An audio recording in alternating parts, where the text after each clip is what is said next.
So at the Community Health Centers of Burlington is a federally qualified health center. So our mandate is to take care of the uninsured, the underinsured, or those who, for some other reason, can't go to another private practice or a larger clinic.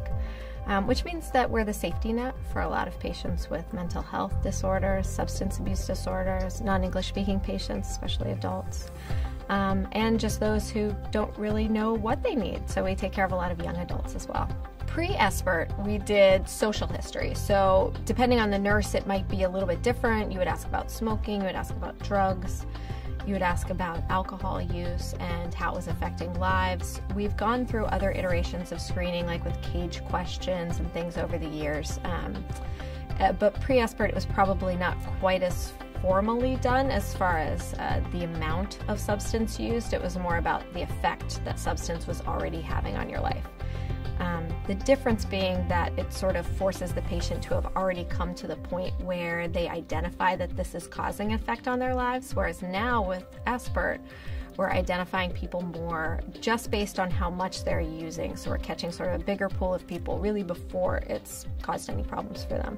Our unit secretaries were excellent at going through the paperwork. Our social workers really seemed to enjoy the SBIRT screening, so they sort of jumped in on those. They were a pretty quick screening. They didn't have to bill for them, and that really helped so that it fit into our clinic flow pretty well. It also enabled some of us providers to start doing some of that motivational interviewing as well. So say the patient, we saw them, said, I don't want to talk to social work today. So we could kind of address those findings as well after they'd already been identified.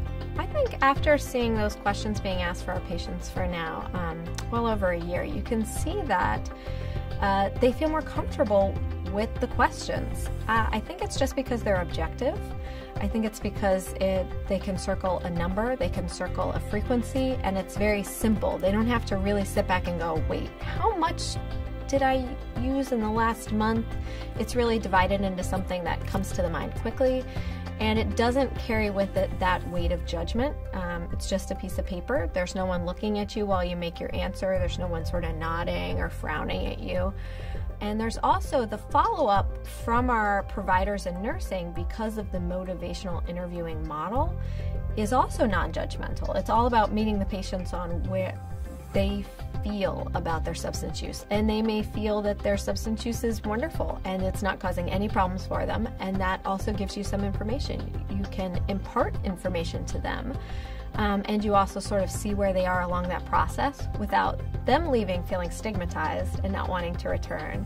And they've also realized that that's something that you're interested in and comfortable with and able to talk to them about.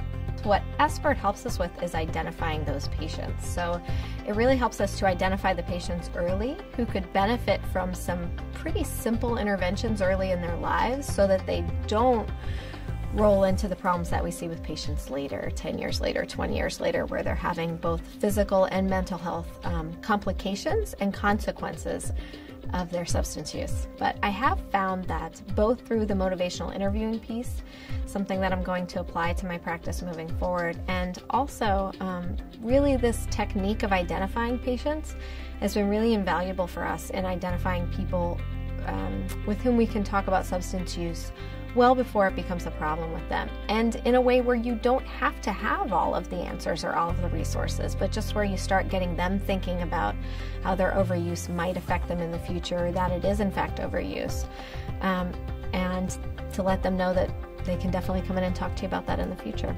I think it would be reasonable to expect that patients would, at least short-term, decrease substance use, and of course the goal would be to decrease substance use over their lifetime. So we know the nature of substance abuse disorders is recurring and relapsing with areas of stress or adjustments in their lives, but getting that information early on in their lives that this is something that could be harmful, that could worsen bad feelings, that could worsen health outcomes, we hope will make it so that they are less likely to use those things in excess moving forward.